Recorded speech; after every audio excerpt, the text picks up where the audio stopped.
오늘의 불안을 내일의 기회로 바꾸는 시간 5월 12일 오늘 경제 안녕하십니까 시작합니다. 안녕하지 못해가지고 네, 오늘은 조금 이 멘트를 곱씹어봐야 할 필요가 있어요. 네 맞습니다.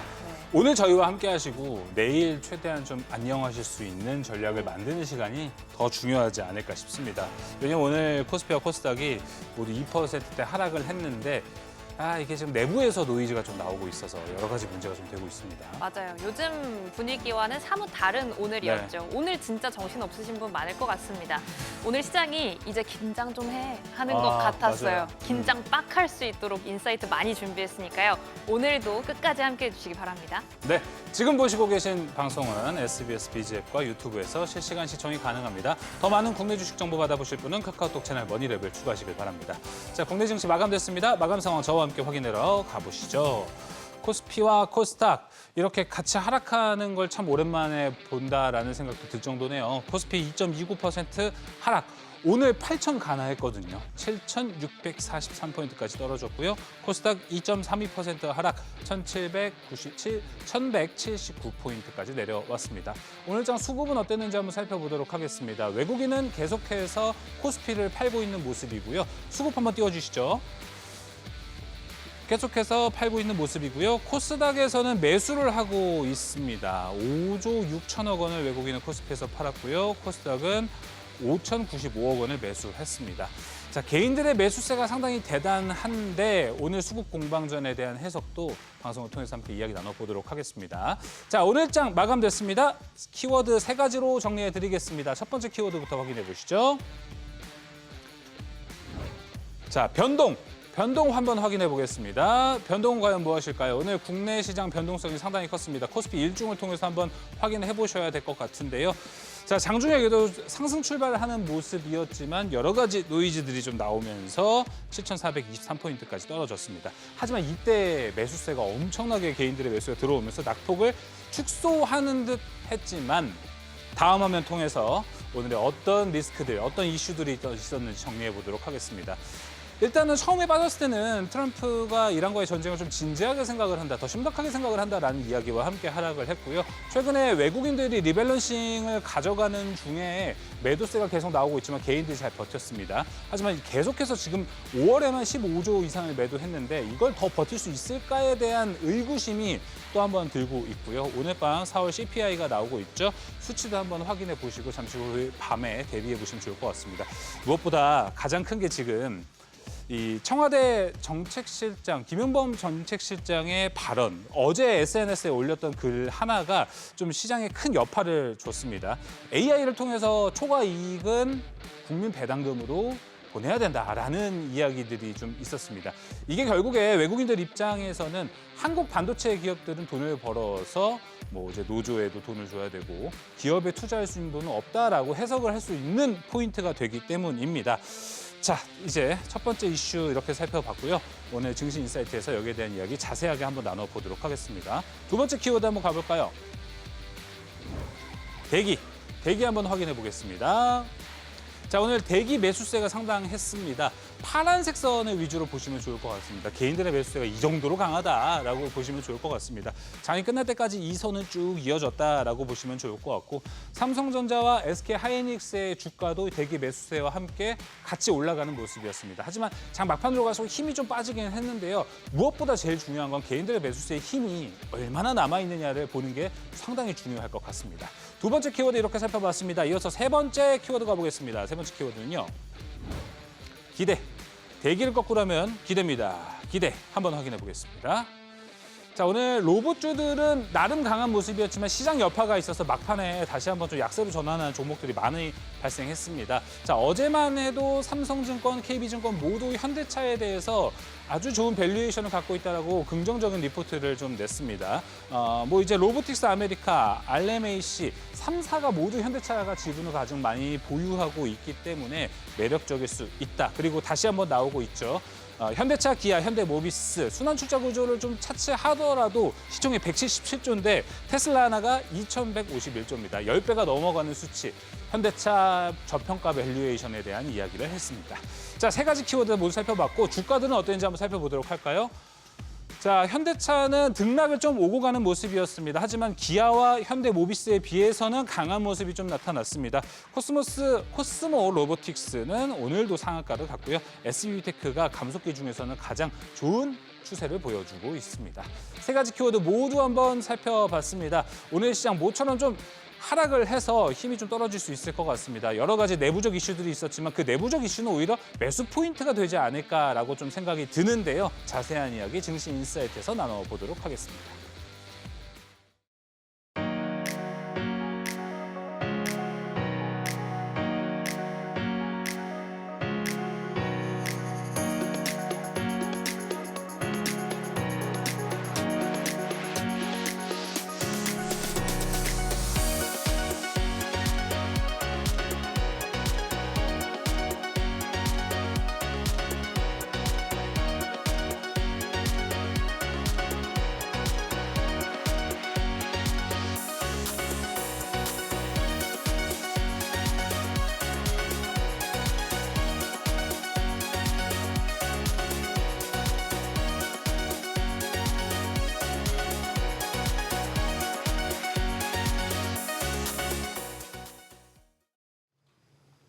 그간 최고치 경신 랠리를 이어왔던 코스피, 오늘은 쉬어갔습니다.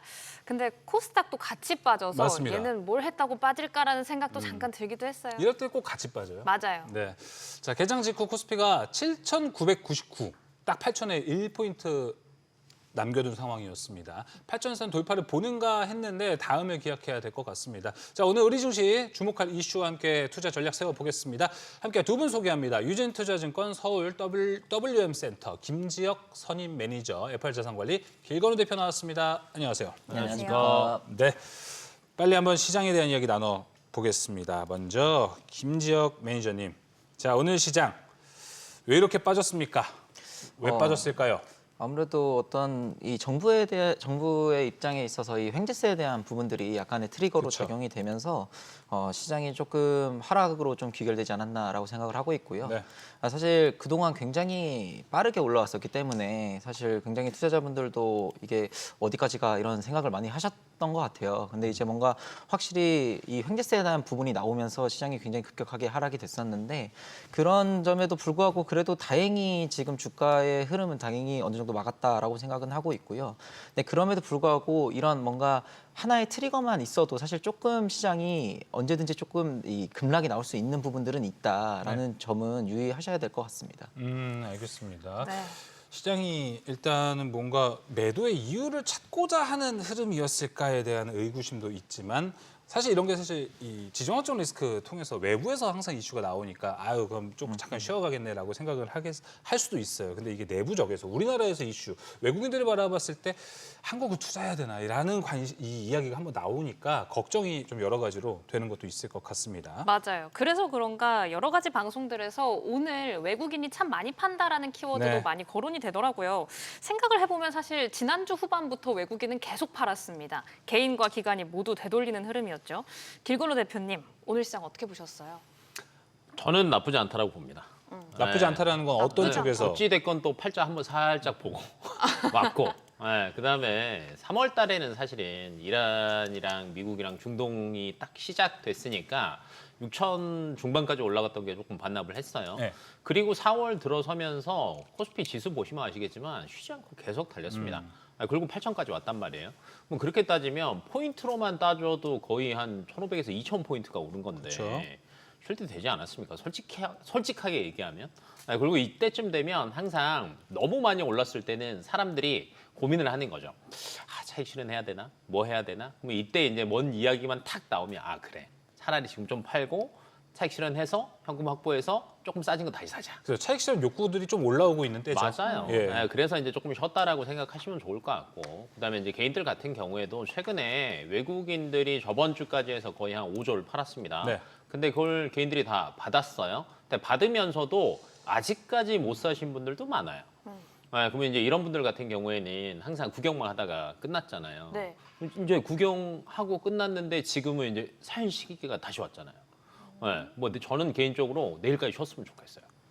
내일까지 좀 쉬면 살 때도 조금 부담스럽지 어. 않은 가격대에 들어가니까. 네. 그래서 개인적으로는 쉬었으면 좋겠으나 또 이제 개인들이 보시기에는 예. 뭘 쉬냐 가야지. 그러면은 이런 건 어때요? 지금 많은 분들이 지금 네. 거론하고 있는 건 사실 이런 포인트 아닐까 싶어요. 오늘 많이 하락했잖아요, 사실 네. 삼성전자 하이닉스. 근데 오늘 하락하는 거 보고 매수하셨을 분들이 있었을까라는 생각은 들긴 해요. 있긴 하죠. 근데 있죠. 내일도 보겠다라는 방금 의견을 저는 했잖아요. 내일까지 한번 보자. 야, 근데 내일 빠지면 진짜 사도 되는 거예요? 100%죠. 오. 100% 취소하겠습니다. 얘기하고 바로 딱 넣었는데 저 같으면 사겠다라는 겁니다. 지금 얘기하는 기준은 왜냐하면 지금 사실은 뭐 최근 들어서 삼성전자랑 SK 하이닉스의 목표 주가 상향 나오시는 거 한번 봐보세요. SK 하이닉스 이렇게 많이 올랐음에도 불구하고 네. 목표 주가 또 50% 상향 리포트들 나오고 있죠. 삼성전자 뭐 아직까지 뭐 노조 합의 관련돼서 정확한 코멘트가 나오지는 않았지만 어찌 됐건 그래도 목표가 또 25% 상향 됐단 말이에요. 그리고 노조 이야기가 없었다라고 하면 아마 비슷하게 한 40% 이상은 목표 주가 상향 리포트가 네. 나왔을 거고요. 결론부터 얘기하면 실적은 문제될 게 없다. 라는 관점으로 보신다라고 하면 지금 더 사는 게 맞고요. 그다음에 외국계 IB들도 이제 대부분 이야기하는 거는 뭐 10,000포인트 이야기 하잖아요. 그러니까 실적만 놓고 본다라고 하면 10,000포인트가 그 허무맹랑한 숫자는 아닌 것 같아요. 근데 이제 올해 시작할 때를 보시면 반도체가 좋다라는 건 알았지만 숫자가 정말 찍히는 걸 보고 57조 찍히는 거 보고 뭐 SK하이닉스 영업이익률 72% 찍히는 거 보고 하니까 확인이 됐습니다. 그렇다라고 하면 저는 더 간다라고 개인적으로 보고 있고 저희 삼성전자 25만 원. 네. 그렇죠. 그렇죠. 시원하게 통과했었어요. 네. 그래서 지난주 한 주 쉬니까 허무맹랑하진 리뷰가 안 않았다. 돼요. 네, 리뷰가 되지 않았습니다. 맞습니다. 길건우 대표가 저희 방송에서 항상 삼성전자 목표가 25만 원 난 본다라고 했었죠. 그리고 통과를 충분히 해냈고요. 자세한 이야기 이제부터 좀 나눠보도록 하겠습니다. 첫 번째 주제입니다. 자, 이제 반도체 이야기를 한번 나눠보겠습니다. 그쵸, 저거죠. 차익 실현이냐, 저가 매수냐, 저 두 가지 공방전 안에 지금 있는 싸움인 것 같습니다. 근데 일단은 지금 오늘 하락한 게 기회가 될 수도 있겠다라는 생각을 일단 한번 했습니다. 왜냐하면 이제 김용범 전 책실장이 초과 이익 재분배라는 이야기를 했었는데 이게 지금 결국 해석을 해야 되는 거는 기사들이 막 오늘 많이 왔다 갔다 했잖아요. 뭐 기업들이 벌어들인 이익을 이제 국민 배당금으로 쓴다라는 거는 이거는 현재 자본주의 시장에서 말이 안 되는 거다. 그래서 누군가는 초과 세수에 대한 이야기도 함께 하고 있습니다. 초과 세수로 간다면은 삼성전자로 법인세 10조 받아들일 거를 15조를 받아서 5조로 배분을 한다면 이거는 뭐 국민 그 차원에서 좀 이해할 수 있는 것라고도 볼 수 있을 것 같습니다. 김지영 매니저님은 요 뉴스 좀 어떻게 보셨습니까? 사실 이 뉴스 헤드라인만 보고는 조금 굉장히 좀 부담이 굉장히 심했고요. 그렇죠. 네, 그럼에도 불구하고 이제 해석의 차원에 있어서 앞서 말씀드렸던 것 같이 이게 법인세에 약간 올려서 이제 배당을 이제 진행을 한다, 국민에게 배당을 한다라는 점에서는 그래도 이제 저가 매수로 좀 작용한 부분들도 있었고요. 그래서 사실 이런 어떤 횡재세 부분들은 사실 어떤 이벤트로 저는 보고 있고, 예. 근데 반면에 이제 지금 삼성전자에 있어서 이 노조 리스크가 계속적으로 불거지고 있는데 이게 노조 리스크 같은 경우는 삼성전자 쪽에서 이 노조에 대한 부분들이 계속 일어나게 되면 이게 사실 전방위적으로 좀 넓혀져 갈 수 있는 부분들이 있거든요. 그럼 그러게 되면 외국인 투자자 입장에서는 사실 이런 점들이 계속적으로 신뢰도가 좀 깎이는 부분들이 있기 때문에 안 그래도 지금 계속적으로 5월 들어서 차익 실현을 하고 있는 외국인의 입장에서는 그렇죠. 그런 트리거를 좀 작용할 수는 있다라고 생각을 하고 있고, 뭐 두 번째로는 사실 지금 이 실적적인 측면에 있어서는 뭐 하이닉스나 삼성전자 모두 사실 이미 확인은 계속적으로 되는 것 같아요. 근데 이게 투자라는 게 뭔가 더 바라는 게 계속 항상 있잖아요. 뭔가 모호한 거를 좀 더 바라는 게 있는데, 근데 그런 점에 있어서 지금 삼성전자나 하이닉스에 더 바라는 거를 과연 이걸 더 실현할 수 있을까라는 점에서 이런 노조 리스크가 그쵸. 약간 계속적으로 허들로 작용하고 있다라고 생각하고 있습니다. 노조 리스크가 계속 요즘 좀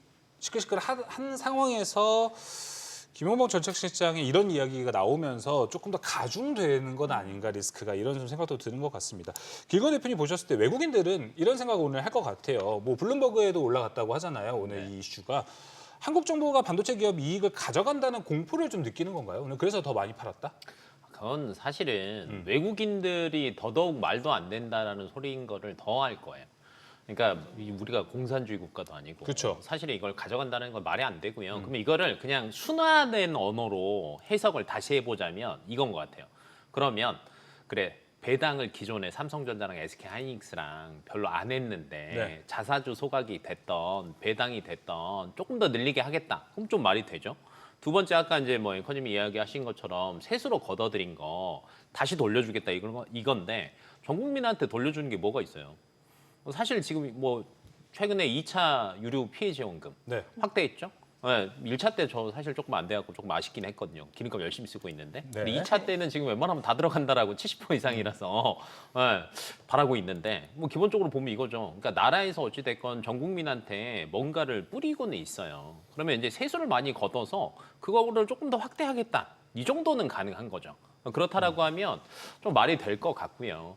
그리고 AI 관련돼서 사실은 반도체가 AI 관련돼서 시장이 글로벌리하게 굉장히 커지고 있고 그쵸. 그다음에 그와 관련돼서 우리나라 하드웨어 반도체 기업들이 돈을 많이 벌고 있으니까 그쪽에 관심 우리 많이 가지고 있어라는 정도로 해석하는 게 맞을 것 같고 그다음에 이제 저번 주에 외국인들이 거의 5조 넘게 팔다 보니까 일각에서는 네. 야 삼성전자, SK하이닉스 너무 많이 파는 거 아니야?라고 생각하시는데 외국인 지분율 한번 보십시오. 근 한 달 동안에 외국인 지분율은요 그렇게 많이 달라지지는 않았습니다. 그럼 이게 무슨 말이냐면 갖고 있는데요 평가 금액이 많이 늘어서 일부를 차익 실현을 한 거다라고 보시는 게 저는 맞을 것 같아요. 네. 그래서 굳이 뭐 외국인이 떠난 거 아니야라고 생각하시는데 저는 그건 아닌 것 같고 그래서 크게 반도체에 대해서는 걱정할 건 없다라고 보고 네. 있고요. 그다음에 이제 노조 리스크 같은 경우에도 제가 저번에도 한번 얘기를 한 것 같은데 삼성전자 노조 관련돼서 조금 이제 15% 영업이익이 15% 달라는 건 사실은 조금 말도 안 되는 수치이기는 해요. 57조 영업이익 나왔는데 네. 15%면 어마어마한 거죠. 그래서 중간에 정부가 끼어서 어느 정도 합의하는 저는 개인적으로는 20일 이전에 조금 도출되지 않을까라고 이제 개인적으로 보고 있고 그러면 뭐 해결되는 기미가 조금 보일 것 같아서 사실은 그 노조 리스크 관련된 것도 뭐 시장에서 조금 방향은 잡을 수도 있겠지만 근데 오늘 딱 종가 보시면 삼성전자랑 SK하이닉스가 빠진 거 비슷합니다. 네, 맞아요. 2.2%, 2.3%. 그러면 같이 본다라는 뜻으로 해석하시는 게 저는 맞을 것 같아요. 알겠습니다. 네. 계속해서 만약에 이 아까 뭐 말씀 주신 뭐 공산주의 막 이런 네. 얘기를 해주셨는데 사실 그럴 확률이 적을 것 같아요. 저는. 맞아요. 이거 어떻게 뭐 아무래도 정책실장이 다시 한번 해명 브리핑을 곧 할 것 같습니다. 네. 그렇다면은 오늘 빠졌던 주가가 금세 회복이 될 수도 있을 거라는 생각을 해서 차라리 지금 타이밍이 매수가 더 낫지 않을까 이렇게 좀 생각을 하거든요. 이거는 근데 이제 사람 성향에 따라서. 그게 왜냐면 최근에 그냥 주구장창 조금 오르긴 했습니다. 미국에서도 최근에 나스닥이나 예. 필라델피아 반도체 지수 보시면 많이 오르기는 했어요. 그리고 이제 간밤에 미국 시장에서 체크해 보시면 아시겠지만 최근 들어 빠지지는 않고요. 조금씩 올라갑니다. 그러면 우리나라가 근데 나스닥 비교해 보면 많이 오르긴 했거든요. 네. 그러면 저는 개인적으로는 그래도 하루 정도는 더 쉬지 않을까. 아하. 그리고 이제 오늘 삼성전자 노조 리스크 관련된 게 어느 정도 말이 나올 건데 네. 이 뉴스에 따라서 사실은 방향성은 조금 달라질 수 있는 거죠. 노조 쪽에서. 그러면 지금 상태에서 굳이 먼저 살 필요는 없다. 라는 관점으로 저는 대응하시는 게 맞을 것 같아요. 그럼 같은 전략은 김지영 매니저님은 어떻게 좀 생각을 하세요? 내일까지는 한번 오늘 애프터마켓까지도 그냥 일단 관망 자세. 예. 내일은 한번 들이대보자. 지금 노조 리스크도 있긴 네. 있지만 조금 저는 좀 이제 5월 14일에 있을 미중 정상회담을 조금 보려고 하는데요. 그러니까 사실 이 정상회담 쪽에서 이제 시진핑과 이제 이 트럼프 대통령 간에 결국에는 이 협상이 어떻게 이루어지는지가 좀 중요할 포인트인 것 같은데 만약 이쪽에서 뭔가 이 AI에 대한 부분에 있어서 협력이 나오게 된다면 사실 지금 굉장히 디램 가격이 높게 치솟고 있잖아요. 그쵸.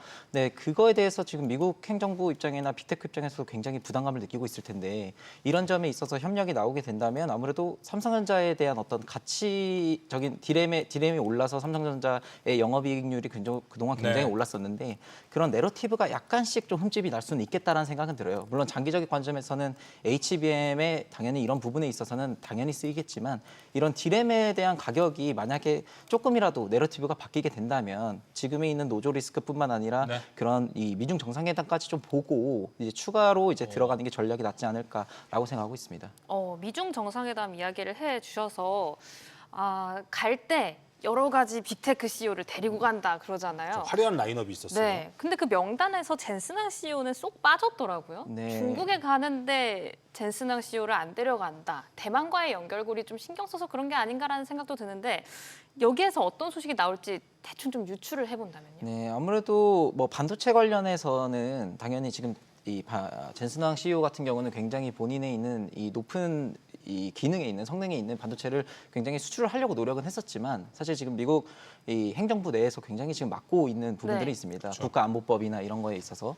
근데 그런 점에 있어서도 아무래도 중국과의 어느 정도 이제 벽을 좀 두고 협상을 진행할 것 같은 모습은 보이고요. 근데 다만 제가 보기에는 아무래도 최근에 계속 올라오고 있는 이 D램 가격에 대한 부분들이 계속 오르다 보면 네. 사실 이게 물가도 같이 연관이 되고 있습니다. 그렇기 때문에 트럼프 행정부 입장에서도 굉장히 성능이 낮은 D램 같은 경우는 받을 수 있는 지금 가능성도 얘기들도 나오고 있거든요. 그렇게 되게 되면 결국 D램 가격이 그동안 그냥 D램 가격이 올랐던 게 지금 삼성전자나 하이닉스만 할 수 있다라고 해서 굉장히 올랐던 이런 부분에 있어서는 조금 우리가 좀 생각은 해볼 필요가 있다라고 생각하고 있습니다. 이번에 사실 미중 정상회담을 통해서 우리가 좀 유출해 볼 수 있는 거는 뭐 미국과 중국이 함께 트레이드할 수 있는 것. 중국은 뭐 히토리를 줄 테니 네. 미국 반도체를 좀 줄래. 이런 협상에 대한 걸 이야기했는데 젠스낭 CEO가 안 간다라는 건 길건우 대표님 미국이 생각보다 좀 완강하게 나간다라는 건가요, 이거? 안 준다는 거죠. 그러니까요. 쉽게 얘기하면 안 준다는 거죠. 주면은 사실은 지금 AI 패권으로 어찌됐건 싸우고 있는 건데 거기에 대해서 열어준다라는 건 사실은 미국 입장에서는 굉장히 부담스럽고요. 예. 그리고 이제 줄 거라고 생각했으면 사실은 젠스랑이 안 간다고 하겠어요. 예. 그 전에도 항상 보면 수출 금지할 때마다 그쵸. 젠스랑이 막 불만 얘기하고 막 이러는데 데리고 가겠죠. 그래서 저는 안 준다는 것 같고. 예, 그러면 이제 여기에서 그러면 이로 인해서 영향이 어느 정도 있을 것 같냐라는 건 이제 저희가 한번 유출을 해보시는 게 좋을 것 같은데 예, 그냥 제가 볼 때는 뭐 여러 사람 데리고 가는 거는 트럼프 과시하려고 가는 것 같고요. 예, 그냥 야 니네 어차피 우리한테 안 되니까 적당히 하고 합의하자 이것도 있고 그다음에 이제 이란한테도 보여주기 식인 거죠. 네, 중국 입장에서 이란이랑 중국도 이제 항상 고민을 많이 할 텐데 야 중국도 우리한테 합의하려고 이렇게까지 한다. 야 너도 그냥 시킨 대로 해라. 아마 이런 여러 가지 쇼의 형식을 보여줄 확률이 저는 굉장히 높다라고 봐서 예를 들면 앞에서 연구원님이 이야기하신 것처럼 만약에 이제 가격적인 조정 때문에 주가가 조금 더 빠질 수는 있어요. 예. 그럼 저는 얘기했잖아요. 감사합니다. 예, 주가가 조금 더 빠지면 충분히 접근할 수 있다라는 관점이고 반대로 별 얘기가 안 나온다라고 해도 주가는 회복은 빨리 할 거예요. 네. 예, 그래서 굳이 이제 그 생각보다는 그냥 향후의 방향성이 어떻게 되냐. 그리고 지금 시기상으로도 보면 노조 합의가 아마 오늘 뭐 저녁에는 뉴스 기사나 한 줄이라도 나올 겁니다. 예, 그럼 이제 오늘 거 있죠. 예, 그 다음에 지금 UAE에서도 또 방한했잖아요. 예. 그러면 이 이슈도 저희가 어느 정도 해석을 해야 되고요. 그 다음에 이란 중동도 얘기를 안 할 수는 없으니까 또 이것도 체크해야 되고요. 그리고 앞에서 우리가 또 얘기했던 것처럼 미중 정상회담 또 이야기 결과가 어떻게 나오냐 이 네 개가 복합적으로 다 연결돼 있어요. 일주일 사이에. 근데 가격적인 부담까지 있어요. 차익 실현 욕구 팍 오는 구간인 거죠. 네. 그래서 조금 쉴 때 저희가 이걸 얼마나 싼 가격에 다시 들어갈 거냐라는 걸 고민만 해보시면 저는 좋을 것 같습니다. 쉴 때 언제 타이밍을 노릴 거냐 그 고민까지 저희와 함께 해보셨으면 좋겠습니다. 오늘 반도체가 쉴 때 공부를 해볼 만한 섹터가 다시 한번 고개를 들었습니다. 다음 주제 바로 한번 넘어가 보시죠. 로봇입니다. 휴머노이드, 이제 피지컬 AI까지 붙여서 본격적으로 다시 한번 공부를 해봐야 하는 섹터가 오늘도 등장을 했는데요. 오늘 로봇주 흐름은 어떻게 좀 해석을 해봐야 할까요? 김지영 매니저님. 어제는 사실 로봇주가 다 같이 간다라는 표현이 맞았거든요. 근데 오늘 강하긴 한데 이렇게 쫙 줄을 세워놓고 보면 빠지는 종목도 좀 많이 보였단 말이죠. 오늘 흐름 어떻게 보셨어요? 사실 지난주 이제 후반부터 굉장히 로봇주의 흐름이 굉장히 좋았었고 오늘 같은 경우도 사실 현대차를 필두로 굉장히 크게 오르기도 했었는데 장초에는 결국에는 아무래도 이런 전체적인 차익 실현 욕구에 있어서 좀 빠진 모습들이 나오고 있고요. 사실 좀 아쉬웠던 부분이 사실 로보티즈 같은 경우가 이런 액추에이터 부분들에 있어서 그렇죠. 대장주를 담당하고 있는데 사실 어제 굉장히 크게 오른 거에 비해 오늘 또 많이 빠지기도 했던 부분들이 약간 뭐 쉬어간다라고 저는 표현할 수 있을 것 같고 근데 그럼에도 불구하고 사실 LG전자가 지금 거의 17% 넘게 상승이 됐는데 네. 그런 점에 있어서는 내러티브 자체는 사실 훼손되지 않았다라고 생각하고 어. 있습니다. 내러티브 자체는 훼손되지 않았다. 길건우 대표님도 같이 보실까요? 오늘 로봇 전체적인 종목들이 다 10시 전에 일중 최고를 찍고 전체적으로 눌리는 모습을 보였거든요. 근데 또 가는 애들은 가요. 이런 건 어떻게 해석을 해봐야 될까요? 그러면 가는 애들과 쉬는 애들을 구분을 딱 해보시는 게 좋을 것 같아요. 왜냐면 로봇 관련 섹터가 사실은 언제부터 움직였냐를 본다라고 하면 네. 4월 말부터 조금 꿈틀꿈틀했고요. 그다음에 이제 5월 달 넘어오면서 부품 관련주들이 먼저 시세를 뿜었습니다.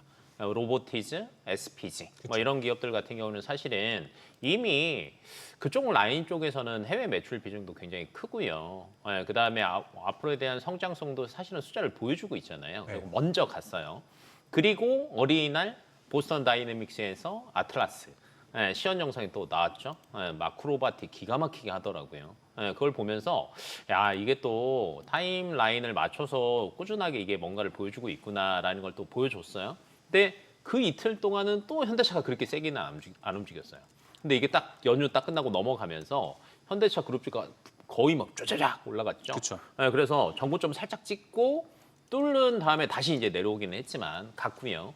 근데 그 다음 타자가 중간중간에 LG전자가 2번 튀었습니다. 한 번은 제수랑 딸이 와서 미팅했을 때 한 번 네. 튀었고 지금 조금 쉬다 보니까 야 근데 LG전자는 지금 로봇 관련돼서 밸류에이션을 그렇게 많이 안 줬는데 야 그럼 싼 거 아니야? 라고 하니까 이제 오늘 또 튄 거죠. 네. 그리고 그 다음 타자가 누구냐면 지금 저희가 다 피지컬 AI 그러니까 휴머노이드 쪽에 관련된 뭐 주들이 많이 움직였는데 오늘 움직인 거는 또 다시 또 협동 로봇이에요. 그러니까 또 실적이 찍히는 데를 찾고 있는 거죠. 그러면 지금은 로봇 섹터에 대한 거는 제가 볼 때는 두 개로 구분을 해보셔야 될 것 같은데 기대감으로 베팅할 거냐 실적 찍히는 대로 베팅할 거냐. 근데 이제 기대감은요 사실은 테슬라에서도 옵티머스 버전 3, 젠 3 네. 관련해서 뭐 7월, 8월 이야기가 나오는데 이게 6월부터 계속 늦어지고 있어요. 6월 얘기했다가 7월 얘기했다가 8월 얘기했다가 근데 지금 명확하게 얘기는 안 하고 있거든요. 그러면 이게 명확하게 나오면 사실은 시장에서는 또 빨리 움직일 수는 있는데 아니니까 기대감이 조금 소멸되는 구간이고요. 그다음에 레인보우 로보틱스 같은 경우에도 고점 한번 뚫었습니다. 근데 전고점 부분까지 딱 오니까 아 그래 아직까지는 이 가격을 넘어서는 건 조금 어렵지 않아? 라는 게 이제 시장에서 바로 적용이 되면서 다시 그 가격까지 조정이 돼서 내려왔어요. 네. 이게 뭐냐면 MSCI에 대한 것도 충분히 반영은 다 됐고 삼성에 대한 기대감도 충분히 다 반영은 됐고 근데 리밸런싱을 하더라도 5월 말이고 그럼 이 사이에 변동성이 너무 많은 거죠. 그래서 로봇 관련 섹터가 우선은 최근 들어서 2주 동안 어느 정도 시세를 뿜었기 때문에 조금 쉬는 구간이지 않나라고 이제 개인적으로 보고 있고 반대로 안 오른 애들이 있습니다. 이 안에서도. 네. 뭐 하이젠, RNM 얘네도 마찬가지고요. 그다음에 오늘 이제 유로메카가 조금 움직이긴 했는데 그래도 다른 종목들에 비해서는 조금 못 가고 있고요. 그렇죠. 그러면 지금 저희가 보셔야 되는 거는 로봇 섹터 내에서도 조금 상대적으로 덜 오른 기업들이 있어요. 오늘 LG전자 보여줬던 것처럼 나머지 한 주 정도는 이런 걸 조금 보여줄 것 같고요. 그리고 이제 이 구간에서 로봇이 하반기까지 보면은 괜찮을 거는 같은데 중간에 쉴 때 심하게 쉴 거예요. 그게 걱정이 돼서 그쵸. 질문을 해보고 싶은 건 네. 지금 만약에 로봇 섹터 강세가 꽤나 좀 길게 갈 것 같은 느낌이라면 사실 순환매를 노리는 게 좋은 전략도 될 수 있어요. 맞아요. 근데 말씀해 주신 것처럼 만약에 오늘까지 상승을 하고 다시 쉰다라고 하면 접근은 대장주밖에 안 될 것 같다. 이런 거죠. 저는 반대. 대장주는 이미 다 올랐다. 이미 다 올랐으니까 한 턴 다시 돌아오려면 많이 쉬어야 되고요. 그 한 턴 돌아올 때 저는 다시 반도체로 수급이 많이 갈 것 같아요. 5월 22일. 네, 어찌됐건 레버리지 나오면 수급도 많이 빨아들일 것 같고 최근 들어서 목표가를 올린 거는 뭐 제가 볼 때는 영업이익이 꾸준하게 늘어나고 있다라는 것도 있지만 수급적인 면도 있거든요. 네. 네, 그래서 이제 목표가 상향이 계속 나오는 거고 그렇다라고 하면 이쪽 기대감이 있는 섹터들은 사실은 수급이 또 많이 빨리 빠져나올 수도 있습니다. 그러면 이제 지금 구간에서는 추격 매수 대형은 패스하시고 예, 상대적으로 덜 오른 애들 잡았다가 한 일주일 정도 예, 좀 보유하셨다가 차익 실현하시고 다시 넘어오시는 게 저는 개인적으로 나을 것 같고 그럼 이제 한 바퀴 돌면 언제냐면 7월, 8월인 거죠. 예, 그래서 한 6월 달은 조금 쉴 수도 있으니까 개인적인 뷰입니다. 네. 예, 개인적인 뷰인데 한 잠깐 6월 달 정도는 쉴 수 있으니까 그때 많이 빠질 때를 되려 또 한번 노려 보신다라고 하면 재밌지 않을까 싶습니다. 오, 그럼 김지영 매니저님은 어떻게 보시는지도 궁금합니다. 로봇의 강세, 호흡 어느 정도로 잡고 보고 계세요? 저는 조금 이 대표님이랑 약간 다른 뷰는 5월에는 계속적으로 로봇이 괜찮다라고 생각을 하는 이유가 아무래도 현대차 그룹 자체가 지금 굉장히 횡보를 보이다가 최근에야 이게 주가 상승이 맞아요. 일어나고 있는데 뭐 오늘도 약간 70만 원 찍었다가 잠깐 내려오기도 했습니다. 네. 근데 결국에는 이 5월 27일 날 이 보스턴 다이내믹스가 결국 이 시연 영상이 이제 맞아요. 나올 텐데 결국 이 뭔가 이 아틀라스에 대한 부분들이 굉장히 시장에서는 관심을 많이 가지고 있다라고 생각을 하고 있고요. 어제 사실 테슬라 같은 경우도 이제 자동차 생산 라인을 이제 자동차 생산을 안 하고 옵티머스로 이제 생산을 하겠다라는 뉴스가 나오는 거 보게 되니까 뭔가 이 로봇 쪽에 계속적으로 이렇게 얘기는 나오는 것 같고 결국 이 보스턴 다이내믹스에 있는 지분 가치를 가지고 있는 현대차나 뭐 현대모비스 아니면 뭐 기아 같은 경우도 계속적으로 뭔가 밸류에 대한 부분들이 이제 시장에서 외국인 투자자 입장에서는 인정을 해줄 것 같은 생각이 드는 거는 왜냐하면 지금 삼성전자나 하이닉스의 내러티브를 보게 되면 결국 마이크론 대비해서 굉장히 지금 싸다라는 내러티브가 있는데 네. 물론 이걸 테슬라와 비교하는 거는 조금 과할 수도 있지만 생각해 보면 전 세계에서 지금 전기차를 만들 수 있고 그리고 로봇을 할 수 있는 기업이 지금 포워드 PER이 거의 15배 정도 나오고 있거든요. 네. 근데 테슬라가 180배라고 하면 사실 굉장히 조금 언제든지 올라갈 수 있는 부분들이 있지 않을까라고 생각하고 있습니다. 그 부분에 대해서 좀 여쭤보고 싶은 건 현대차가 1, 2월에 엄청 핫했다가 3월부터 거의 계속 쉬었습니다. 3, 4월 계속 쉬다가 이제 60만 원을 6절 앞에 드디어 봤어요. 오늘 70만 원도 터치 살짝 했는데 어떻게 보세요? 60 하방은 지지할 것 같으십니까? 저는 충분히 지지할 수 있다라고 저는 생각을 하고 있고요. 왜냐하면 뭐 사실 오늘 같은 경우도 굉장히 또 크게 올랐다가 다시 크게 빠졌다가 지금 거의 보합권에서 마무리됐다라는 점들이 저는 긍정적으로 생각을 하고 있고 앞에 말씀드렸던 것 같이 이제 글로벌 피어 대비해서 지금 외국인 투자자들이 지금 들어오는 경우들이 많고 네. 그뿐만 아니라 최근에 이제 리테일 쪽에 외국인 이 리테일 고객들이 들어왔을 때 사실 그런 내러티브를 갖고 지금 투자하는 경우들이 많거든요. 그럼 그렇게 됐을 때는 사실 현대차가 뭐 그렇게 비싸다라고는 생각은 안 들고 있습니다. 네. 저평가 매력은 확실히 있는 것 같은데 더 강한 수급이 한번 들어오는 것도 필요할 것 같습니다. 현대차를 비롯한 로봇 이야기 나눠봤고요. 이제 세 번째 주제로 이제 넘어가 보도록 하겠습니다. 조방원입니다. 빠르게 한번 가보도록 하겠습니다. 길건우 대표님, 네. 오늘 뭐 이제 조방원 미국에서의 소식 뭐 좋은 소식도 있었지만 우리나라는 온전히 그 온기를 좀 받아들이지는 못하는 모습이었습니다. 근데 앞서 우리가 반도체 이야기했잖아요. 반도체가 잠깐 쉬어갈 때는 여기가 움직일 때가 여럿 있습니다. 그렇죠. 지금 접근 좀 어떻게 보세요? 좋다라고 봐요.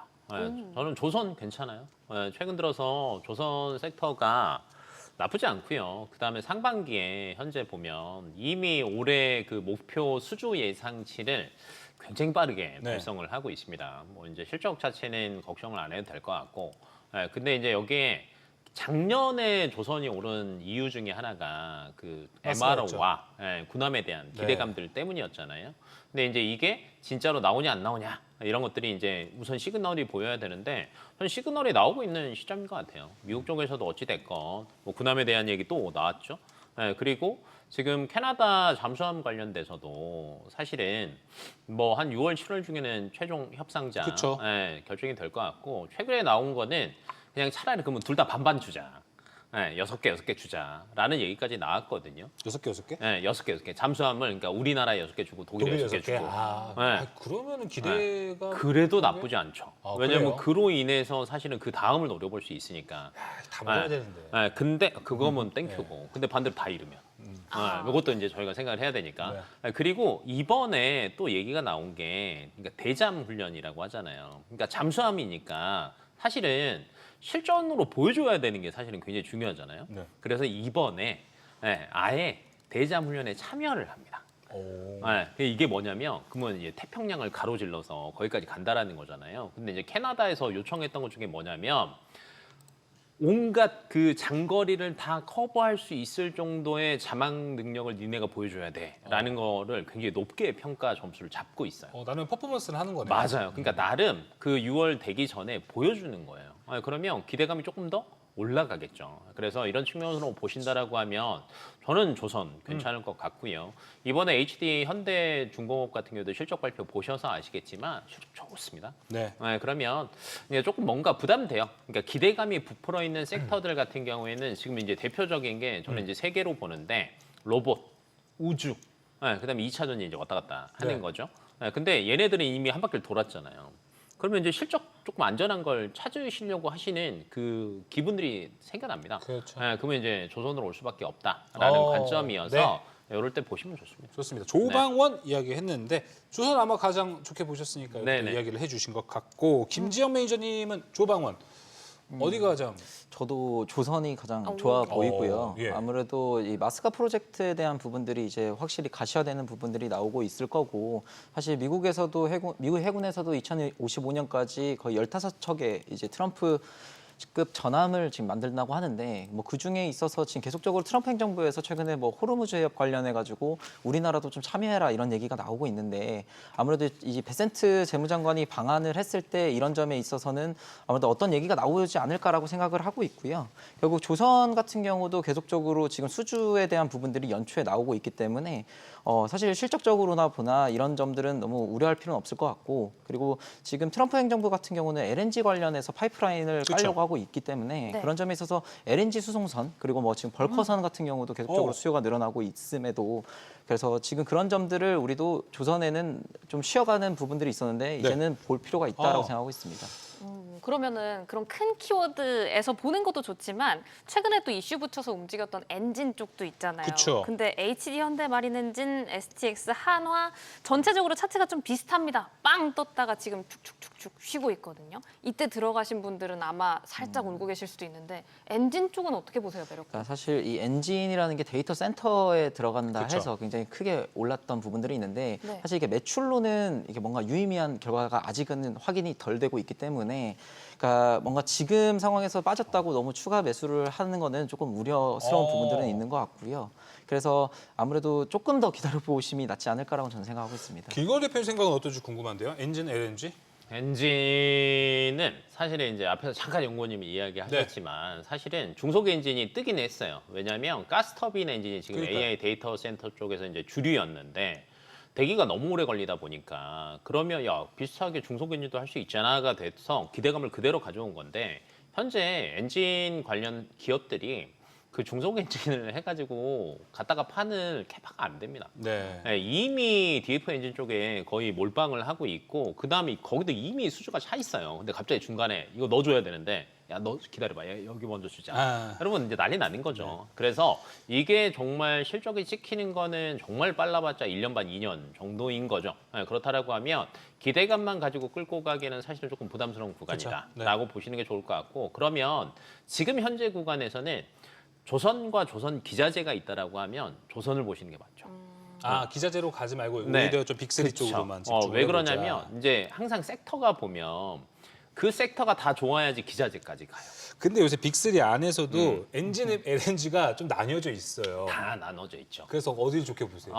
근데 이제 HD 현대중공업과 삼성중공업이랑 뭐 한국조선해양 보시면은 최근에 그래도 엔진에 대한 밸류까지 조금 가져와서 주가가 좀 그러니까요. 올랐습니다. 그러니까 LNG 엔진 밸류 네. 다 받아갈 수 있는 기업들. 네, 좀 뭐 이제 보는 그렇게 거군요. 보시던지 아니면은 앞에서 저희가 잠깐 MRO 이야기한 것처럼 차라리 이제 HD 현대중공업 같은 경우에는 국내 KDDI 요거 지금 신청이 이번 주나 다음 주까지 하고 끝나거든요. 예. 그럼 이제 요거 기대감 사실 조금 가져갈 수 있고, 아니면 해외로 돌리면 하나오션. 근데 이제 가격적인 메리트는 저는 개인적으로는 하나오션이 제일 큰 것 그렇죠. 같아요. 하나오션 요새 많이 좀 네, 조용했어요. 왜냐면 이제 작년에 MRO 기대감 때문에 많이 올랐는데 실적은 괜찮거든요. 근데 기대감만 살아나면 다시 올라갈 수 있으니까 예. 차라리 덜 오른 그쪽을 보시는 게. 알겠습니다. 자, 조방원에서 조선까지 우리가 키워드 나눠봤고요. 관심, 공부해보면 또 좋은 기업들까지도 함께 이야기 나눠봤습니다. 오늘 이야기 여기서 마무리하겠습니다. 김지혁 매니저, 길건우 대표 함께했습니다. 오늘 말씀 고맙습니다. 감사합니다.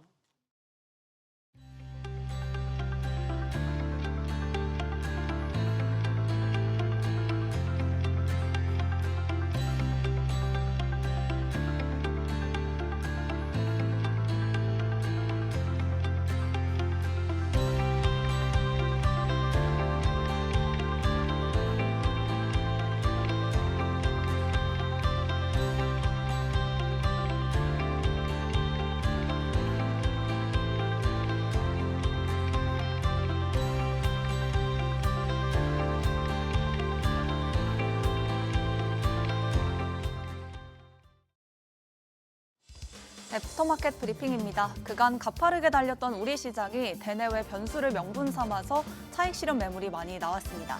CPI 발표에 대한 대기 심리와 또 계속된 중동 리스크에 이어 오늘 외국인 매도세도 컸습니다. 코스피는 7,643선에서 마감했고요. 코스닥은 1,179에 장 마쳤습니다. 현재 애프터마켓 분위기도 함께 보시죠. 시가총액 1위부터 5위 종목들 우선 보겠습니다. 삼성전자는 노조 리스크를 계속 겪으면서 현재 2%대 하락세 보여주고 있고요.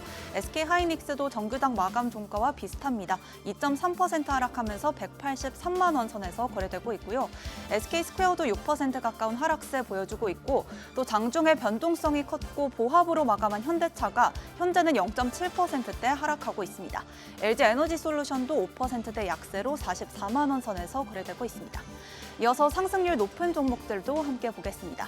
오늘 LG전자가 오랜만에 급등세를 보였습니다. 현재 목표가까지 거의 다 온 상황인데 가장 높은 목표가는 19만 5천 원까지 나왔고요.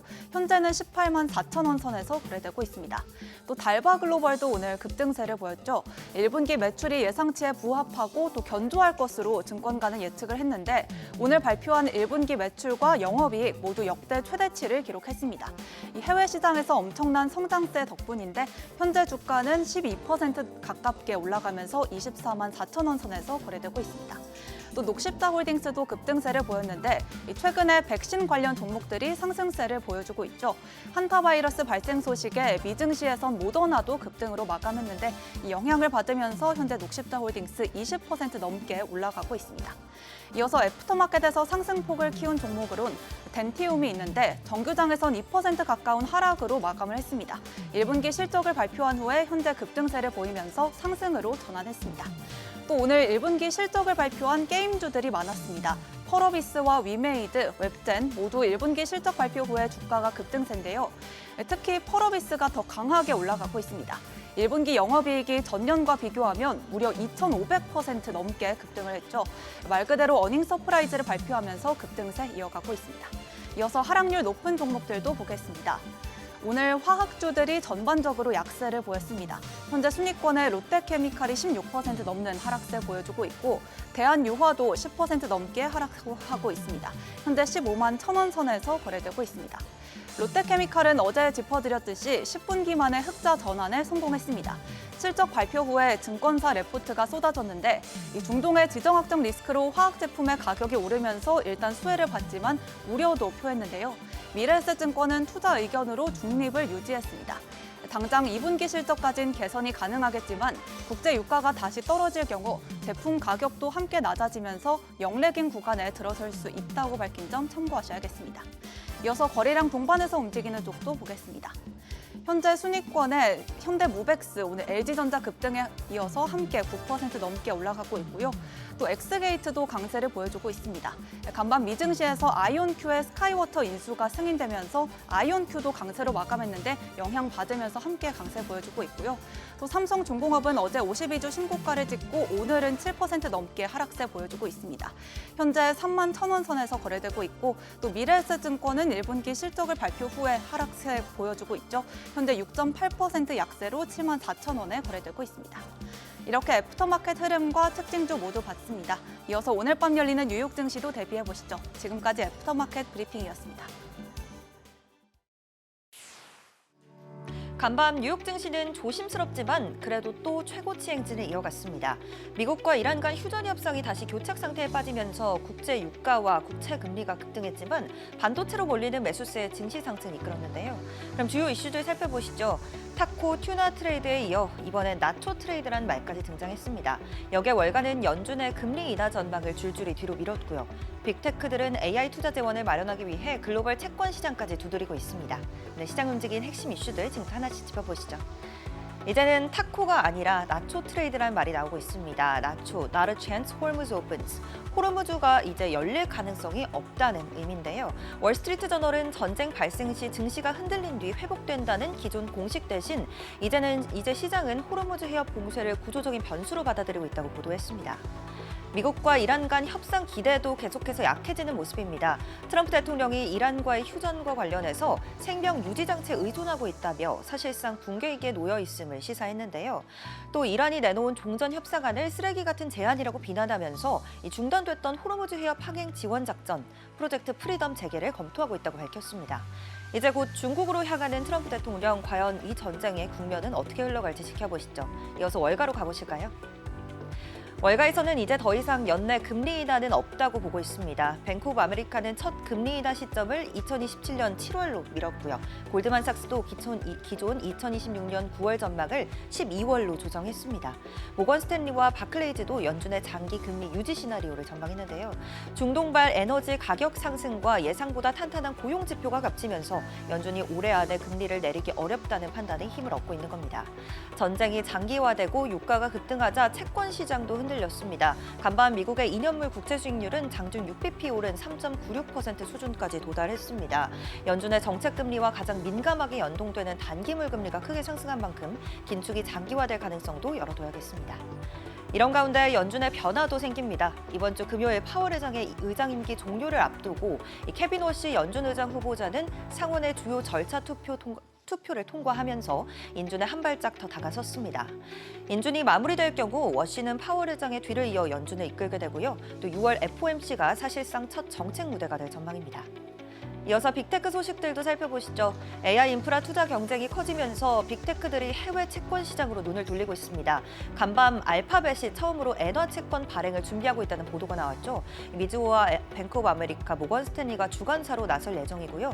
그 규모는 정확히 밝히진 않았지만 수천억 엔 규모가 될 걸로 전망됩니다. 아마존도 스위스 프랑 채권을 발행하고 있다고 지금 전해졌고요. 하이퍼스케일러 기업들의 투자 부담이 커지면서 글로벌 시장까지 넘나들면서 외부 차입에 의존하는 비중을 빠르게 높이는 모습인데요. 이 성공적인 발행이 이어질 경우 글로벌 크레딧 시장의 지형 자체를 흔들 수 있겠습니다. 이어서 오늘장 주요 일정도 살펴보시죠. 4월 소비자 물가지수 CPI가 공개됩니다. 시장에서는 전달 대비 0.6%, 전년 대비로는 3.4% 상승으로 예상하고 있고요. 매트 홈바크 모건 스탠리 글로벌 매크로 전략 총괄은 블룸버그 TV 인터뷰에서 이번 주 발표될 이 CPI가 다소 더 뜨거운 스파이시얼한 수치가 될 거라고 전망했기 때문에 물가 흐름 눈여겨보셔야겠습니다. 여기에 미국 에너지관리청에서 발표하는 단기 에너지 전망 보고서와 미국 농무부의 세계 농산물 수급 전망 보고서도 예정되어 있습니다. 전쟁 장기화로 인한 에너지와 농산물 가격 흐름 체크하시죠. 지금까지 뉴욕 증시 전략이었습니다.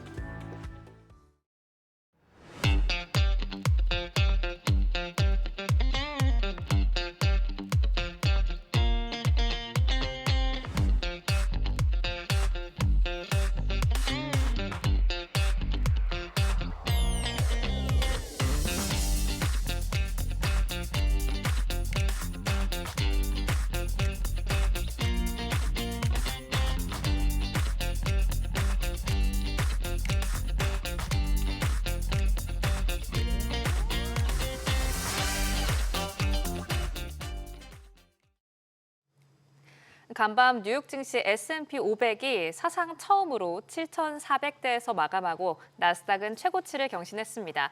시장은 반도체주 강세가 증시 상승을 주도한 것으로 보고 있는데요. 관련 영상 먼저 확인하고 오시죠. Structurally, the semiconductor story is still very positive, but this is very much a crowded trade now. We see people scrambling to revise up their forecasts, similar to what people, including ourselves, were doing with gold at the beginning of this year as well. And obviously, we saw some consolidation and correction there. So we wouldn't be surprised at all to see some sort of short-term correction coming through in the coming weeks. Something similar in terms of a pullback of 20%, I think, is perfectly reasonable. Longer term, we still like the space. We still think it's really critical to the AI investment boom. And obviously, we don't believe that's a bubble, counter to a lot of people's opinion. We still think this is being monetized, not just in semiconductors, but in the hyperscalers as well. So from that perspective, this is a long-term trend. We still have space to go. So we would be buying the dip, I guess, in semicon, but just feel there's volatility ahead. 오늘 코스피가 하락해도 S&P보다 높이 그러니까요. 네. 보니까 AI 버블론도 여전히 좀 제기되고 있는 것도 여러분 한번 또 경계해 보셔야 될 것 같습니다. 자, 이제 자세한 이야기 나눠보도록 하겠습니다. 위즈웨이브 이건희 대표 함께하겠습니다. 대표님 안녕하십니까? 네, 어서 안녕하세요. 오세요. 네. 자, 이제 오늘 국내 증시에 대한 이야기부터 한번 쭉 나눠 볼까요? 반도체, 삼성전자, SK하이닉스 하락이 좀 나왔습니다. 앞선 코너에서도 뭐 이야기를 좀 했어요. 저희가 나온 결과는 내일도 하락이 나온다면 내일은 진짜 매수를 해야 된다. 이런 이야기 나왔거든요. 어때요? 오늘이었어요? 아니면 내일까지 볼만 했어요? 오늘 빠진 이유를 아무도 모르죠. 근데 갑자기 김용범 실장의 발언 때문에 빠졌다. 뭐 복합적으로 이야기가 좀 나오고 있죠. 뭐 그런 얘기 있는데 그건 핑계인 것 같고 일단 이번 주에 옵션 만기입니다. 옵션 만기. 이번 주 목요일 우리나라, 미국이 또 미국은 연달아 금요일 날 만기고 우리는 목요일 날 만기죠. 네. 예, 그것 때문에 좀 장난친 거다 이렇게 생각하시면 되고 실자리에서 한번 핑계를 이제 뭐 국민 배당, AI 배당금 뭐 이런 것 때문에 또 놀랬다. 블룸버그에서 이렇게 얘기를 했는데 신났죠. 이제 정부 관련자 나오니까 이제 신나서 또 이제 동아일보 받아 쓰고 난리 났던데 일단 뭐 지금은 조금 오늘 저는 무슨 생각을 했냐면 이번 주는 좀 쉬어가려고 한다. 이번 주는 그러면 이제 오늘 삼성전자 1% 2% 빠졌다고 지금 실망하시는 분들이 있으면 주식 하시면 안 되죠. 그렇죠. 예. 이렇게 올랐는데 좀 쉬어야죠. 그죠? 그래 봐야 5일선 조정 받은 겁니다. 예. 그리고 심지어 하이닉스는 5일선 조정도 안 받았어요. 아직까지. 예. 그러면 강세장에서도 오늘 코스피가 한 2% 이상 빠졌는데 코스피조차 지수 자체가 이제 5일선 조정 받은 겁니다. 5일선 살짝 깼다가 그 위에 이제 안착을 하고 있는 상황이니까 그러면 여기서 바로 8천, 9천만 갈 것 같지만 지금 우리가 3월 말 대비해서 3월 말일 날 3월 31일 날 하이닉스가 80만 6천 원 갔을 때 종가가 얼마였냐면 5,052포인트였어요. 예, 근데 지금 불과 지금 한 달 하고 열 이틀 만에 7,999까지 갔었죠. 예, 그러면 좀 쉬어야지 조금 되지 않을까요, 그죠? 네. 너무 호흡이 빠르다. 예, 그런 핑계 삼아 제가 볼 때는 한 7,500에서 한 8,000 사이 정도를 뭐 왔다 갔다 하면서 좀 박스권을 만들 가능성은 있다 이렇게 보고 대응하시는 게 맞을 것 같고요. 그리고 지금 딱 이번 주가 지나면 뭐가 끝나죠? 실적 시즌이 끝나죠. 예, 웬만한 기업들이 다 실적을 다 발표를 했습니다. 그래요? 예, 근데 제가 최근에 느낀 건 뭐냐면 반도체부터 삼성전자, 하이닉스밖에 살 게 없다 이 정도 얘기할 정도로 반도체 소부장들도 밸류가 너무 비쌌고요. 근데 오늘 급하게 빠지죠 반도체 소부장들이. 네. 그러면 오히려 기회를 좀 줄 수 있겠죠. 소부장 쪽에. 그렇죠. 오히려 이제 밸류가 좀 낮아지는 거니까 1분기 실적 별거 없어요 사실 소부장들. 왜냐하면 특히 장비주들은 1분기에 발주가 거의 안 나와서 실적이 다 안 좋습니다. 네. 예, 그래서 이런 핑계로 좀 쉬어가는 국면이 나올 거고 실적을 기대했던 종목들은 근데 이제 오늘 근데 이상하게 어제 오늘부터 시작해서 막 로봇주들 막 올라가죠. 네. 예, 그쪽은 실적이 나오는 데예요? 안 나오는 데죠. 이제부터 실적 안 나오는 애들이 갈 거다. 기대감으로. 실적 시즌이 끝났잖아요. 이제. 자, 그러면은 그 바톤 터치는 이제 로봇주가 좀 받을 것 같으세요? 로봇주랑 본격적으로? 바이오가 받겠죠. 바이오도 받아요? 네. 그렇습니다. 그러면은 오늘 바이오의 상승에 의미가 있었다고 보세요? 의미 있는 거죠. 예, 특히 이제 아마 공매도의 일부 물량이 좀 나온 그 쇼커버링이 좀 나온 걸로 보이고, 예, 그리고 지금 실적 시즌이 거의 마무리 국면에 들어갔기 때문에 그러면 다음에 성장성에 베팅할 수 있는 쪽에 조금 그동안 많이 빠져 있는 섹터를 찾겠죠. 특히 이제 어제가 거의 극에 달했던 것 같은데 바이오에 대한 뭐 욕이 도배돼 있더라고 완전히 그죠? 예. 안 그렇습니다. 가니까요. 뭐. 그렇죠. 아니 근데 그게 작년에 워낙 좋았잖아요, 그죠? 그건 맞아요. 예, 남들 안 좋을 때 굉장히 좋았습니다, 바이오가. 그리고 5개월 쉰 거예요, 5개월. 예, 그러면 이제 이 정도 쉬었으면 이제 좀 반등할 때가 되지 않았나? 왜 회사는 그 사이에 바뀐 건 없어요, 다들. 예, 그냥 사람들의 심리가 안 좋아진 거죠. 그렇죠. 그러니까 실적 시즌으로 이야기를 해주신 것 같아요. 이제 실적 발표하는 기업들 이제 1분기 실적이 모두 끝나가다 보니까 이 펀더멘탈로 승부 보는 기업들은 지금까지 좀 올라갔고 지금까지 좀 죽어갔던 게 로봇과 제약바이오인데 실적 없고 이제 내러티브 성장성으로 승부를 본다면 이쪽도 이제 관심을 가져보면 좋다는 건데 자 제약바이오가 오늘 올라간 종목들이 좀 있었습니다. 가장 눈에 띈 건 뭐 리가켄바이오에서 좀 아웃퍼포먼이 나온 것 같은데 너무 많잖아요. 어떤 키워드로 좀 움직였다고 보세요? 이제 제약바이오는 아무리 봐도 이제 모멘텀 플레이잖아요. 어떻게 보면. 예, 그리고 네. 이제 그 회사의 이제 기술 수출이라든지 파이프라인 이런 것들을 점검하는 건데 특히 바이오텍 이제 코스닥에 있는 회사들은 네. 리가켄바이오가 많이 올라온 건 리가켄바이오가 지금 ADC를 하는 회사잖아요. 그죠? 네. 예, ADC 이제 항암 이제 표적 항암제 중에 하나인 ADC를 하고 있는데 아스코가 좀 있으면 열리죠. 예, 그거에 대한 기대감이 좀 붙어 있다. 이렇게 생각하시면 되고 지금 바이오 중에 올라온 종목들이 ADA랑 아스코에 몰려 있어요. 네. 예, ADA는 미국 당뇨학회. 예, 그래서 펩트론이 어제부터 움직였죠. 예, 그리고 지금 한미약품도 움직였죠. 예, 그래서 당뇨나 비만 관련된 종목들도 그 ADA 관련돼서 움직인 걸로 보이고 그다음이 이제 항암제죠. 아. 예, 그래서 지금 움직인 게 결국에는 리가켄바이오가 좀 더 강하게 움직였다 이렇게 보시면 될 것 같고요. 작은 종목들도 좀 올라온 종목들이 좀 있었죠. 그렇죠. 예, 그런 종목들까지 같이 보면 분위기는 일단 리가캠이 끌고 가고 뭐 알테오젠 정도가 반등 나오는. 알테오젠도 이번에 뭐 실적이 뭐 실망이다 그러는데 전년 대비 40몇 프로 빠졌다. 뭐 가이던스 대비 안 나왔다는데 가이던스가 의미가 있을까요, 그 회사가? 예, 왜냐하면 아직은 마일스톤을 받는 거기 때문에 마일스톤이 많이 들어왔다 적게 들어왔다 하는 건데 그거에 너무 예민하게 지금 반응하면 안 될 것 같고 키트루다 SC의 지금 침투율이 한 4%까지 올라왔거든요. 예, 침투율이 올라오면 올라올수록 좋아하시겠죠. 예. 그럼 그 안에서 요새 종목들의 흐름도 좀 많이 바뀐 것 같아요. 뭐 작년만 해도 알테오젠, 뭐 ABL 바이오가 되게 좋았는데 뭐 메디포스트, 에이프릴, 코롱티슈진 이쪽이 이제는 조금 대세의 한 축을 만들었다고 보십니까? 네, 그쪽도 여전히 이제 코오롱 티슈 같은 경우는 이제 임상 3상 들어간다는 기대감이 다시 있는 거고 6월에 있죠. 예, 네. 예전에 한번 3상까지 갔다가 실패했던 걸 다시 가는 거기 때문에 굉장히 오래 걸렸죠. 한 10년 넘게 걸린 겁니다. 맞아요. 지금. 예. 그래서 그거에 대한 기대감이 다시 한번 있는 걸로 보이고 개별 이슈라고 생각합니다. 그쪽은. 개별 이슈. 예. 근데 여전히 근데 저는 ABL 바이오도 이번에 말도 안 되게 좀 많이 뺐다. 근데 여기도 마찬가지로 기술 수출 한 건 나오면 다시 올라갈 겁니다. 네. 예, 그렇게 보고 있고 그래서 여전히 지금은 사람들의 심리에 의해서 워낙 반도체가 좋으니까 지금이라도 사야 되지 않을까 버려서 예, 제가 어제 그런 상담을 받았어요. 알테오젠 지금이라도 팔아서 삼성전자 사야 되는 거 아니에요? 예, 고민되네요, 이건. 좀. 예, 그렇게 하니까 바로 삼성전자 빠지고 알테오젠 올라오죠.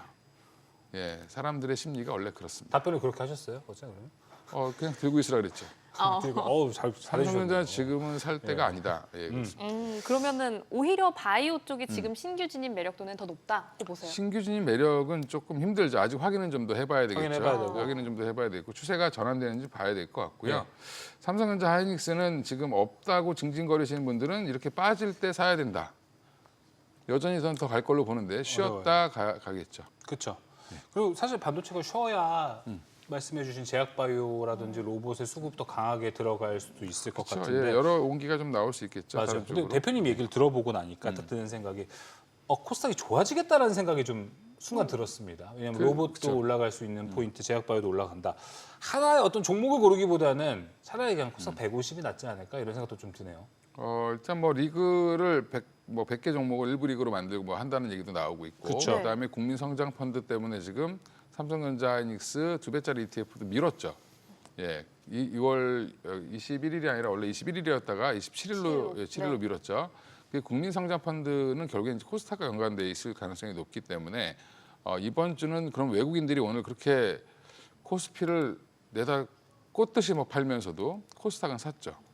외국인이요? 예. 그러면 결국엔 코스닥이 단기적으로 좀 쉬는 동안에 삼성전자 하이닉스가 쉬는 동안에 좀 올라갈 가능성도 있다라고 보고 있습니다. 오, 예. 그럼 코스닥 안에서의 매력도를 좀 따져보자면 어때요? 저희가 앞선 시간에도 뭐 로봇도 이야기하고 많이 다루고 왔는데 저희는 바이오 이야기를 나눴잖아요. 예. 코스닥 안에 있는 섹터 중에 여기가 지금 제일 매력적이라고 본다가 있다면요? 일단 2차 전지는 한번 시세를 줬고 그리고 지금 미중 협상 때문에 혹시 중국과 미국이 사이가 좋아지면 배터리에 대한 규제를 풀면 어떡하지? 이런 우려가 지금 반영된 것 같고요. 배터리 규제를 풀면 어떡하지? 예, 근데 이제 규제가 여전히 유지된다라고 하면 다시 갈 겁니다. 배터리는 ESS 시장을 우리가 지금 배터리가 ESS 때문에 올라간 건데 미국에 네. 이 ESS에 만약에 CATL이 들어올 수 있다 이러면 이제 골치 아파지는 거죠. 예, 그래서 그것 때문에 약간 조금 주춤하는 걸로 보이고 그러면 정상회담 이후에 이런 것들이 만약에 없다. 아무 일도 없었다. 그럼 다시 또 올라갈 가능성이 있죠. 예, 그리고 이제 큰 축인 하나 이제 반도체 소부장 또 이제 코스닥의 주요 이제 한 30%까지 차지하니까 그쪽도 마찬가지로 지금 삼성전자 하이닉스가 쉬니까 좀 일부 차익 실현 매물이 나오긴 했지만 결국에는 이제 밸류가 그동안 좀 부담스러웠던 종목들이 조정을 오늘 좀 많이 줬습니다. 예. 그럼 내일까지 정도 밀린다라고 하면 막 30배, 40배 됐던 종목들이 이제 20배 밑으로 떨어진다든지 20배 정도까지 내려온다라고 하면 뭐 25배 있던 종목이 19배 내려오면 또 살만해지겠죠. 그러네요. 예, 그렇게 해서 여전히 뭐 그리고 이제 바이오는 이제 막 반등을 좀 하는 것 같고 네. 그러면 이제 큰 축은 그닥 나쁘지 않죠. 그러네요. 그래서 그런지 뭐 오늘 외국인 수급 외국인이 오늘 코스닥에서 가장 많이 산 종목들 보니까 거의 대다수가 반도체 소부장 쪽에서 나왔습니다. 동진세미캠을 360억 샀고 원익 IPS 290억, 파크시스템스, 테크윙, 솔브레인 쭉 반도체가 나왔습니다. 앞서 말씀해 주셨던 부분에서 만약에 삼성전자, SK하이닉스가 쉬면 소부장까지 같이 갈 거에 대한 건 의문이 좀 있습니다. 얘네가 쉬면 여기도 더 쉬지 않을까? 쉰다는 의미가 어떻게 이제 가격이 빠지냐 아니면 가격이 정체되냐 이런 네. 사이인데 네. 삼성전자 하이닉스가 여기서 가격이 급격하게 빠질 일은 없겠죠. 횡보로 갈 확률이 좀 횡보로 갈 있죠. 확률이 있죠. 뭐 올라야 1%, 뭐 떨어지면 1%, 뭐 이 정도로 왔다 갔다 할 가능성이 있다라고 보면 그 정도에서만 움직여주면 뭐 소부장들은 오히려 지금 빠질 때마다 외국인들은 더 사겠죠. 예. 그러면 둘의 흐름이 약간은 다르게 갈 수 있는 여지가 남아 있다. 비슷하게 가는 거죠. 비슷하게 가는데 결국에는 삼성전자 하이닉스 다시 또 레디고 하면 또 같이 또 올라가겠죠. 예. 그러면 결국 사실 코스닥 긍정적으로는 보시지만 여러 sektor별로 다 확인할 게 조금씩은 다 남아 다 있는 있죠. 거네요. 다 있는데 그런 거죠. 이제 큰 틀로 보면 그렇다는 거고 삼성전자 하이닉스가 여기서 이제 우리가 5%, 7%, 막 10% 이렇게 올랐던 시장은 이제 조금 어려워지겠죠. 그렇죠. 하루에 올라봐야 이제 1, 2%. 뭐 하이닉스 같은 경우는 한 3, 4%. 이 정도 선에서 이제 조금 좀 느려지지 않을까 기울기가. 알겠습니다. 그럼 이야기 좀 들어본다면은 최근에 뭐 매수를 하신 분들은 모르겠지만 길게 갖고 계셨던 SK하이닉스와 삼성전자 길게 갖고 계셨던 분들은 차익 실현 타이밍이 조금 오기도 하겠네요, 동시에. 근데 이제 그거는 이제 본인들의 선택인데 예. 적어도 아직도 삼성전자 하이닉스는 저는 개인적으로 자기 포트에 40% 이상 갖고 있어야 된다. 40% 이상 있어야 된다. 네. 그럼 대표님은 어디 정도까지 보세요? 사실 삼성전자나 하이닉스나 목표가는 계속 높여서 나오고 있잖아요. 대표님이 보시는 적정선이 있을까요? 즉 이게 지금 아직도 사이클로 봐서 PER을 몇 배를 주느냐. 근데 KB에서 오늘 나온 거 보니까 뭐 하이닉스를 PER을 7.8배를 줬어요. 예, 그럼 대단히 많이 준 거예요, 사실은. 근데 그게 무슨 말이냐면 시장이 지금 EPS가 올라가면서 올라가는 섹터가 이제 삼성전자 하이닉스죠. 예. 예, 근데 꼴랑 뭐 PER은 5배, 뭐 6배 이렇죠. 예, 그거를 TSMC가 받는 뭐 20배 이렇게까지 받을 수 있으려면 구조적으로 뭐가 바뀌어야 되겠죠. 예, 진짜 구조적 성장으로 볼 수 있느냐, 아니면 그런 노력을 이번에 삼성전자 하이닉스가 할 수 있느냐, 네. D램을 맞춤형으로 갈 거냐, 그렇죠. 여러 가지가 남아 있죠, 난제가. 근데 그런 것들이 시장에서 어떻게 해석되느냐가 되게 중요하고요. 마이크론도 이제 앞으로는 이게 밸류가 마이크론이 먼저 PER을 뭐 12배, 13배 이렇게 주기 시작하면 우리도 따라가겠죠. 그렇죠. 예, 그러니까 그렇게 돼서 이제는 EPS로 올라오던 것들에 대한 이제 제약이 이제 바뀌는 시기 정도로 될 것 같습니다. 아마 올해가. 알겠습니다. 이제 메모리 업체들이 이 사이클을 길게 갖고 갈 수 있는 구조적 성장을 위한 포인트들을 또 만드는 것도 중요한 포인트 될 것 같습니다. 오늘 이야기 여기서 마무리하겠습니다. 이건희 대표와 함께 했습니다. 오늘 말씀 고맙습니다. 예, 고맙습니다. 감사합니다. 네, 오늘 경제 안녕하십니까? 저희가 준비한 소식은 여기까지입니다. 모든 투자 판단 책임은 투자자분들께 있다는 점 알려드립니다. 여러분의 모든 경제 SBS 비즈가 함께하겠습니다. 시청해주신 여러분 고맙습니다.